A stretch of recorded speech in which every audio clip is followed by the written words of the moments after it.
Yep. What is up, you guys? Welcome back to Gaylag Archipelago. I'm Sam, and I know it's been a while since I've released an episode, but today we're going to be covering the lives of LGBT people under communist Czechoslovakia. While the society inherited a hostile environment ruled by bourgeois, religious, and fascist influences, the country swiftly changed towards a much more medicalized and acceptance model thanks to sexologists and their clinics, only to have a lot of that ended because of color revolutions, which basically opened the region to capitalist exploitation, which results in a massive gay porn and sex industry. um, so in this episode, we're going to be covering 4 key sections, the first of which is the formation of Czechoslovakia and the Nazi occupation. So we're going to discuss the formation of Czechoslovakia after the empire they were formerly in collapses, and then the struggle for sovereignty despite the rising far-right ethno-nationalist groups trying to annex and pillage the region, which eventually resulted in a Nazi occupation. The second one is on the communist Czechoslovakia formation, leading up to one of the first liberal reform movements, the Prague Spring. So we'll be discussing post-World War Czechoslovakia and the rise of the Communist Party, and how it dealt with the ethnic tensions in the region, as well as the pushes for socialism from the Soviet Union. We'll also lay out the formation of the sexologist facilities and their push for medicalization versus criminalization towards LGBT people. In the third section, we'll be discussing the Warsaw Pact invasion and the decline of communism in Czechoslovakia. So we'll be discussing the aftermath of the Soviet response to the Prague Spring and the growing push for acceptance and the creation of LGBT spaces in the country. And then lastly, we'll end with the Velvet Revolution and its return to liberal capitalism, basically showing the consequences of moving away from a socialist government to a liberal government and kind of the contradictions of LGBT equality in the country. So we're going to start out in 1918, which is the formation of Czechoslovakia, which was initially part of the Austro-Hungarian Empire, which collapsed after World War I. Overall, majority of the country was Catholic. It was around 95% of all Czech people were Catholic at the time, but that started to decline due to a popular anti-Austrian and anti-clerical mass movement. Post-World War I, the country struggled with maintaining kind of peace between the majority Czech population and the many ethnic minorities in Czechoslovakia. We saw that the country had a high rate of development already in general literacy, which was rare of the many socialist countries. Besides East Germany, it was the second most developed, which is pretty cool. And we already, right after the formation of this, started tensions on ethnic lines with the Hungary, trying to reclaim some of the territories that were primarily Hungary ethnic groups. In the 1920s, we see the rise of a small communist party, which, while building up power, was also talking about the possibility of decriminalization of homosexuality throughout Europe, which is pretty advanced, thinking about how the West took almost the 2000s to actually decriminalize parts of it. So pretty advanced. In 1933, the local German population in Czechoslovakia decided to ally with the Nazis, good friends of the gays. And in 1934, sexologist Joseph Hinney began to direct the Czech Sexological Institute, which initially opened in the 1920s, but that's when he gained power, and he lasted till 1974, running the facility. The center combined research, pedagogical therapy, and curative dimensions. And Hinney was a lifelong supporter of medical advocacy around sexual deviancy, which at the time included homosexuality, as well as promoting accessible and open sex ed and urged for responsible sexual and marital relationships. And his publications overall were a mix of Eastern communist papers and Western papers on the topics of sexology. In 1938, ethno-nationalist tensions began to really have a drastic effect, with Nazi Germany occupying and annexing the Sudetenland, which was a mostly German region of Czechoslovakia. And then much of Slovakia and the Carpathians were annexed by Hungary, and Poland occupied Zaolzie.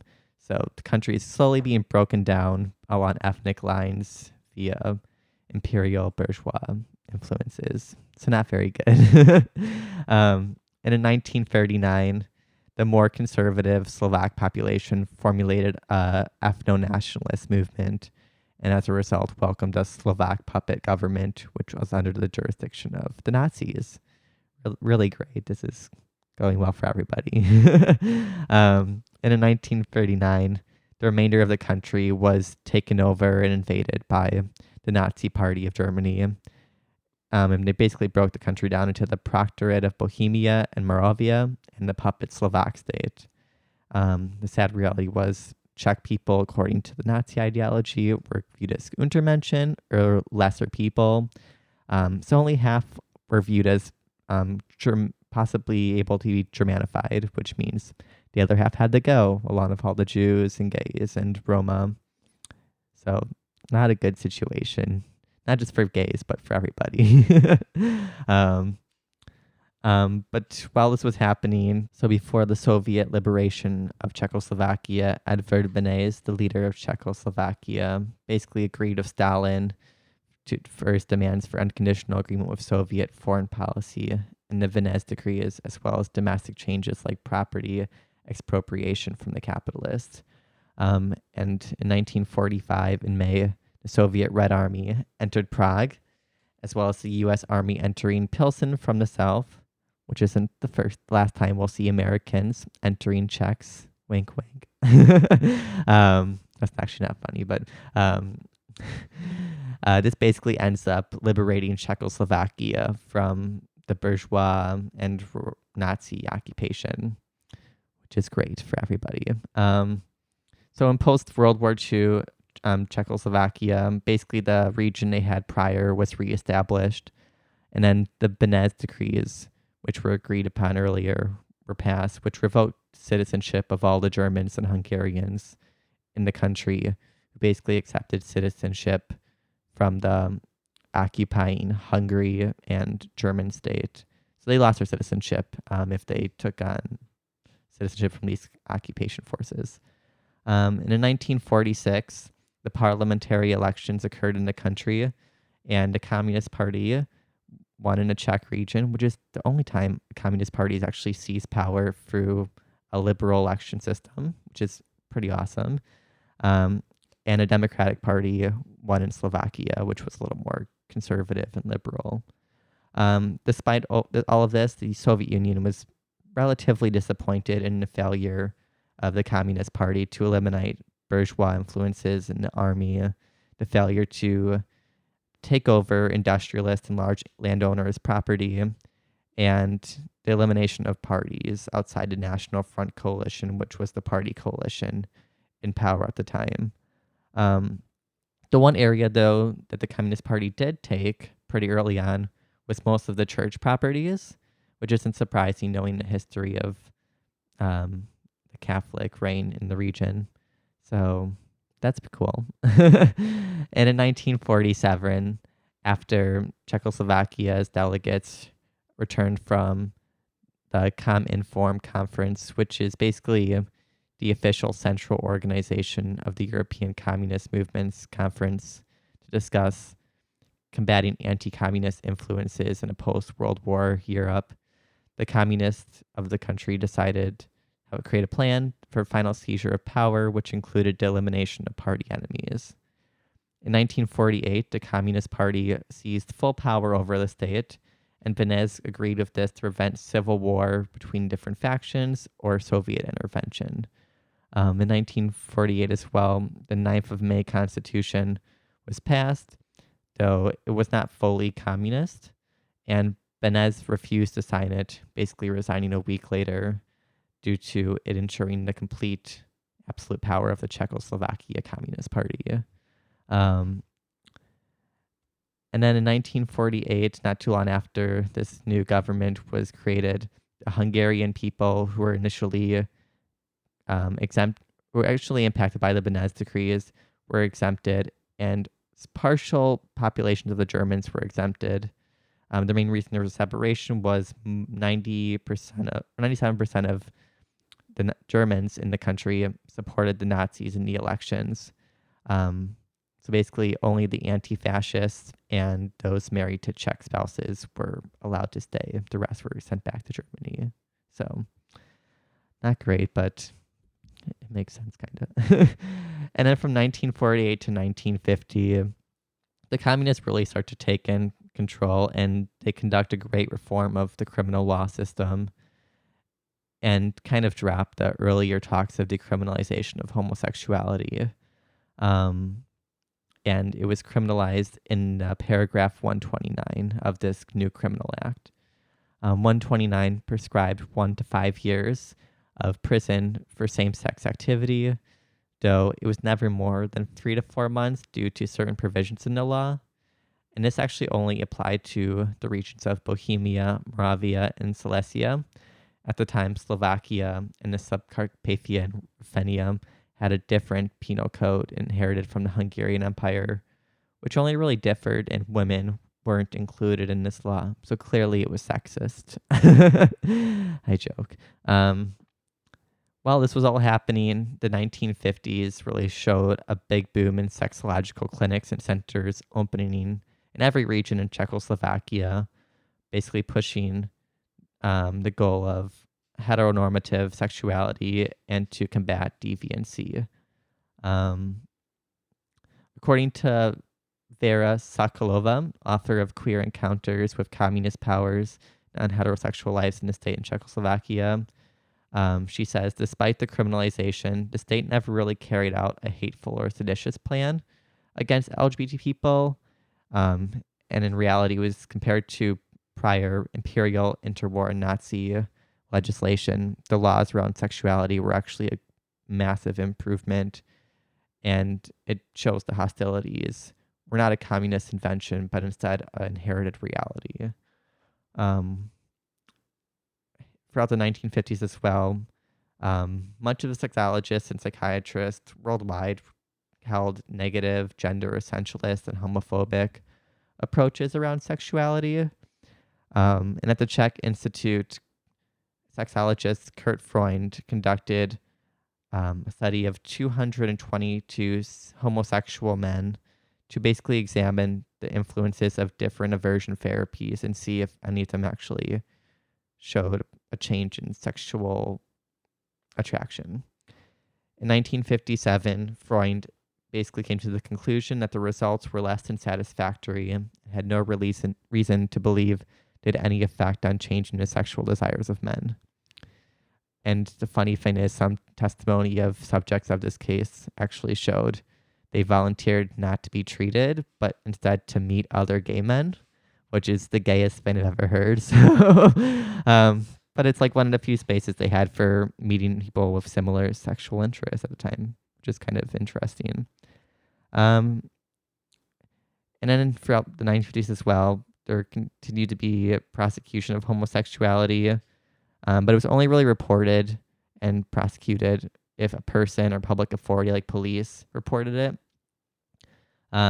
Defense for the accused was legally guaranteed in the communist country, and the positivist nature of the communist system actually ensured science played a huge role in trials, which is pretty impressive.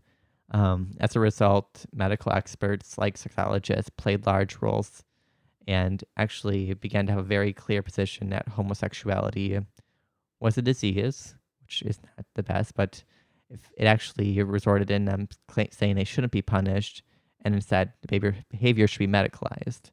In 1956, like most of the communist Eastern Bloc, a flaw occurred over the country, kind of shifting away from a heavy persecution penal system towards a more humanized model. And this was best shown in 1960 when the Constitution of the Czechoslovak Socialist Republic was passed, shifting the country from a popular democracy and entering the socialist period. This shift resulted in certain state-held powers to be transferred to social organizations and the population as a whole, and as a result, less serious crimes would later on be removed from the criminal code and left to society to settle, either through social approval or condemnation, but it wouldn't be a jail sentence or anything like that. Along with this, though, there was a negative. The early 1960s saw economic decline as the Soviet model of industrialization fitted quite poorly for Czechoslovakia, as the country was already quite industrialized, while everywhere else in the Eastern Bloc it was quite unindustrialized. So the model didn't fit very well, which resulted in overproduction of things the people didn't actually need, which is a failure, but now we know, don't do that. In 1960, though, Freud, who we mentioned earlier, along with a bunch of other sexologists, held a legal psychiatric seminar, which is basically a round table of sexologists, lawyers, state police. Basically, they debated the topic of homosexuality and resulted in a proposal to abolish the criminal code criminalizing same-sex behavior, which is, I think, is impressive. The West doesn't really do that shit, it seems, anymore. And in 1961, this came to fruition, and homosexuality was officially decriminalized in response to the many demands of medical experts, as well as a push for lesser crimes or problems to be pushed into society's hands versus a centralized state, which you don't really hear about. Be honest, though, homosexuality was still relatively not discussed in the public, and it was not fully embraced. It was still had homophobia and stuff.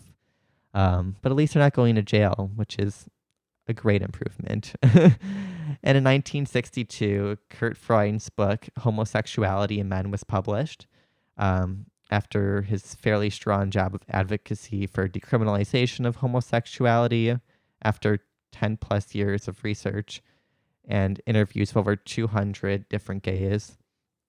Kurt Freund is a pioneer on sexual arousal as a topic and deviancy, and he actually invented the phallometric device, which measures arousal. Basically, you put the penis in, and it can tell by air volume how attracted you are to something. So they'll show like images of like women and men, and if the men get hard to the men, it shows they're still attracted to men or stuff like that. It's also used on pedophiles, but that's where he got most of his initial research on this topic, but then later got gays. So that was mostly because the communists sent the few arrested gays to him for treatment. It basically resulted in him being one of the pioneer psychiatrists to conclude it was not a pathological condition that needed treatment. And he would later on spend the rest of his careers until his death basically calling for all forms of persecution to be ended and to better incorporate LGBT people into society. And this would later go on to impacting the whole psychiatry industry worldwide, including in a lot of the West. So you can all thank a guy funded by the communist government. Congratulations. And then in January 1968, the Prague Spring occurred due to a liberal reformist in the party, Alexander Dubček, being elected as the first secretary of the Communist Party. His plan basically included creating a mixed market economy with focus on consumer goods, as well as a multi-party government, and repeals on censorship and travel limits. It would also limit secret police powers and would federalize the country, as well as build relations with Western capitalist countries. So you can kind of see there's a certain anti-Soviet tide towards decentralization, marketization, and they don't really say it, but to give the bourgeois an influence over the state, which is not very good if you believe in a worker state. So, yeah, that happened. And after a lot of failed negotiations between the Eastern Bloc and Soviet Union and Czechoslovakia. In August of 1968, the Soviet Union under Brezhnev and the Warsaw Pact members invaded the country to suppress the liberal reforms passed by the Prague Spring.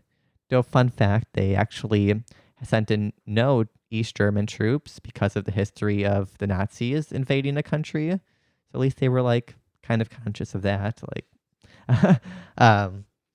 And in 1969, Dubček was replaced as secretary and expelled from the party, and a period of normalization occurred to reverse the liberal reforms and strengthen ties with the socialist countries, as well as removing liberal party members in power. In 1969 as well, the country's only liberal reform that passed was the federalization of the country, splitting into like the Czech Socialist Republic and the Slovak Socialist Republic. But other than that, everything else got reversed. And then in the 1970s, not long after, a rise in dissident movements emerged, primarily represented by figures like Václav Havel, who called for greater political participation and expression, as well as limits on certain work, which was because of the class warfare between the groups. So, yeah. In 1973, sexologist Zemek wrote an article called, I translated it, but it's They Live Among Us, was the first and only time the idea of homosexuality as a disease was completely rejected in a Czechoslovakia official published text. In this article, he basically states that homosexuality isn't an issue, but instead the intolerant attitudes of heterosexual society was the problem. And as a result, he did face threats of being closed down. He wasn't. And the Soviet embassy had like a small little protest because they still kind of held on to like the essentialist, heteronormative takes in psychology. In the late 1970s, the state-owned sexology offices functioned as essentially the first LGBT spaces in the socialist country, since capitalist spaces weren't really a thing like in a lot of Western countries. And this was actually shown in a lot of state research on homosexuality, transsexuality, and intersexuality, as well as personal stories of being in the facilities. Many gays, lesbians, and trans individuals would treat these places as hangout spaces with people in their community, and basically places to feel welcome in a world that was still relatively discriminatory against them. The facilities were also actually quite protective, despite being state-run, to further clients, the gays and trans people. And when the secret police would try and come in and take files, the owners would hide the keys to the files and be like, oh, I can't find it, to start up like a little like kerfuffle, and basically the police would just leave because they didn't want to create a bigger issue. So that's cool. I mean, I think it's impressive to see there's still like some agency despite what we're all told about the Eastern Bloc. So in 1976, sexologist Bartova started the first socio-therapeutic groups for homosexuals, based on the idea of, and I quote, "We must consider psychotherapy to strengthen the homosexual consciousness, remove the feelings of exclusiveness, inferiority, and guilt," end quote. So basically, you're seeing people trying to create some sense of worth and like incorporation into the collective by scientists, which is awesome and very Marxist. Despite all this, sexuality overall for everyone was relatively taboo to be discussed openly. It was left up as a private affair for individuals to figure out. Despite this, many still felt free to partake in public sex / cruising, and there was same-sex parties. So, yeah, you could go to a party and get it on, or a bathroom. There's a lot of public bathroom sex in Czechoslovakia. As a result of this, though, there wasn't really a homogeneous gay or lesbian experience as we're kind of created in a Western narrative. Instead, it was quite nuanced and diverse, with everyone from dissidents to Communist Party members to people in law and monogamous gay relationships to others who just want to cruise public restrooms. And some even got married to people, either heterosexual partners or would go on and marry a homosexual of the opposite gender. So like lesbians marrying a gay man and then as like cover or economic security. And as a result, sexuality did not fit neatly into our modern conceptions of gay or lesbian. Those terms don't really fit well into this time, which I know I use the term gay and lesbian, but that's because I'm trying to create it for a modern audience. So just understand it's not the same as what we're doing now. In the 1980s, we see two underground gay clubs emerge in Prague, one of which was T Club, as best well documented by photographer Lyuboš Jakova, who basically visited the club every single night from 1983 to 1985. And according to her, the club acted as a colorful and hedonistic escape for LGBT people in a country where homophobia was still quite prevalent, and the secret police were still known to blackmail LGBT people to make them cooperate with like investigations and stuff. And in 1986, doctors actually succeeded in publishing an East German article by sexologist Professor Gunther. He argued that homosexual behavior is a natural component of human sexuality, and that if a homosexual suffers from a disorder or problem, those are most commonly related to the heterosexual majority, which is pretty groundbreaking. While they couldn't just outright publish his materials in the country, they did kind of a sandwich model where they would basically mention all his viewpoints and where to find them without explicitly endorsing them. So that was pretty crafty and cool. They still got their stuff out there, but like in a way that was state approved. And then in 1989, shit kind of hits the fan for the communist government, and the Velvet Revolution overthrows the communist government with a non-violent transition of power, which is where it got its name, Velvet, because it wasn't bloody. It was actually quite peaceful, as peaceful as revolution is going to be. And this initially started with police repression on student demonstrators for International Students' Day. And there was false reporting of a student being killed in the actions by everyone's favorite State Department radio network, Radio Free Europe, a common theme in a lot of the color revolutions. They reported this person died, and as a result, mass protests from the country emerged, and the new government was eliminated 2 days later, creating no longer a one-party state. So that sucks. In 1989, the government pretty much became a largely non-communist government, and Alexander Dubček was elected Speaker of Federal Parliament, and Václav Havel, the President of Czechoslovakia, and basically just created a multi-party liberal state and enacted numerous market reforms. And to this day, there's actually heavy repression of the communist student movement, which I think is banned currently. And the Communist Party is heavily restricted as well. So that's stupid as fuck. Despite all this, having inherited a culture that was still homophobic and dealing with hostilities toward LGBT people, the community basically took a tactic of advocating for recognition of rights through sameness, inclusion, conformity, which I know upsets a lot of Western gays. But as a result, they got a lot of political and civic acceptance, despite a lack of radical, individualistic queer politics. And as a key reason for this was because of the hostility of the Communist Party towards subculture groups, because they wanted to create a society of collective uniformity, not just because they're like, everyone must be the same, but instead it was to combat racial and ethnic divisions and sex divisions, which they were actually quite successful in. It was actually quite a nice place for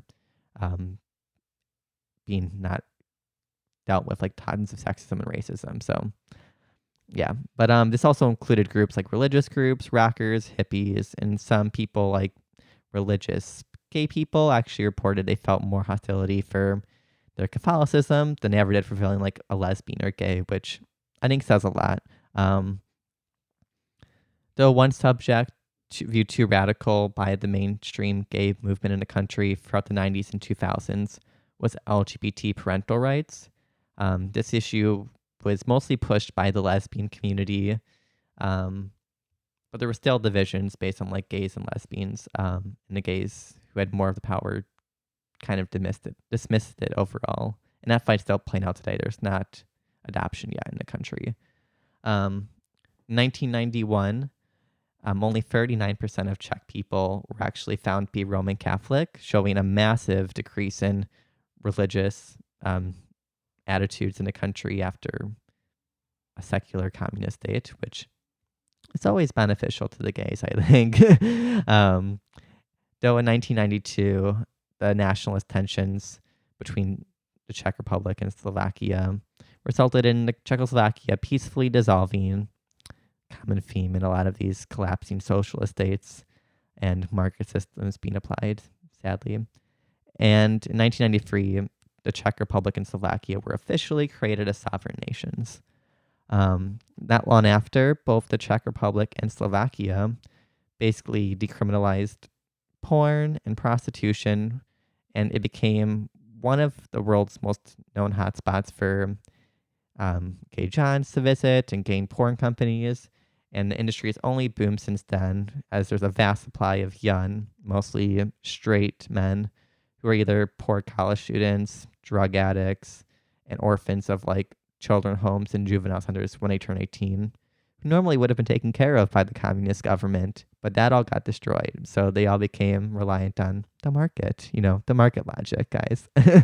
And sadly, the trade's still very poorly managed by the state. And the Czech Republic has actually been called the child sex capital in Europe, according to the Irish Times. Primarily along the German and Austrian borders, as a large amount of wealthier Western European johns come to have sex with both adult prostitutes and, sadly, teenage and child prostitutes, which is super gross. I didn't add too much of that because it was just very disturbing to read. So, but if you want to watch films on it, watch Mandragora, which is really good. And there's also documentaries, not Angels, but Angels and Body Without Soul, which cover the prostitution and porn industries, primarily gay porn industries, in Czechoslovakia or Czech Republic. The sex industries keeps booming, and it's honestly a really big part of the tourist economy. And the dark side of what's actually viewed as a very LGBT friendly country for visitors is it's also a really big place for rent boy sites, barflies, which are boys who are trying to get like picked up by johns, and the goal is to be kept men by wealthy foreigners. And the main reason for this is kind of disgusting, but it's the Western gay fantasies of Slavic sexuality, as a result of like a large amount of heterosexual appearing men willing to have gay sex in post-socialist countries. It's kind of like a neoliberal colonial attitude, which is gross, and also exploiting the mass casualties of post-socialism. Turns out people need to eat still. And in 1993, probably one of the best known porn studios from the Czech Republic, Bellamy Porn Studios, is formulated in Slovakia, and it basically is censored in Slovakia, Czech Republic, and Hungary, which also shows this porn's not for the native population. It's for like primarily the Western industrialized capitalist nations to exploit a lot of attractive men who are down on their luck. It's gross. Despite all this, there is a lot of improvements. In 1999, LGBT people were allowed to openly serve in the military. And in 2004, Slovakia passed anti-discrimination laws for employment. So you can't be discriminated for being LGBT. In 2006, the Czech Republic recognized same-sex unions. They don't recognize same-sex marriage yet. So there's a division between that. And in 2008, Slovakia passed further anti-discrimination laws for goods and services. that basically shows Slovakia beat the Czech Republic, who took till 2009 to pass anti-discrimination laws for LGBT people for employment and goods and services. So in one way, the more conservative country actually beat the more liberal one, which is kind of interesting. And by 2011, only 10.5% of the population of Czechs were Roman Catholic, making the Czech Republic one of the least religious countries on earth. So maybe the secularism of socialism was very effective. Who knows? And in 2014, Slovakia actually banned via constitution same-sex marriage, though in 2018 they revised this to allow same-sex unions performed in other parts of the EU to be recognized by the government. And that basically brings us to the modern day of former Czechoslovakia, which is good and also bad, like everything. And until next time, next episode we'll be talking about LGBT life in the German Democratic Republic. Until next time, bye guys.